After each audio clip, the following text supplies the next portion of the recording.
How to make conference call on your iPhone. If you're struggling with the same problem, don't worry, as we have brought you some simple tricks and tips on how we can fix that. But firstly, what you have to do is you have to go and tap on your phone. Now here you have to tap on the contact that you want to make call with. Firstly, tap and call the person and wait till the option called Add Call arrives.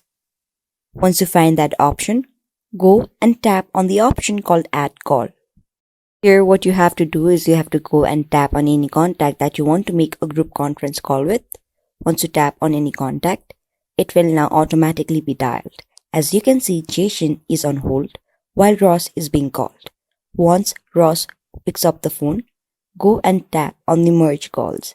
Once you do it, it will now be merged and both Ross and Jason can now make a conference call. In this way, you can easily make conference call on iPhone in iOS 17. If you found my video helpful, make sure to give big thumbs up and subscribe to our channel.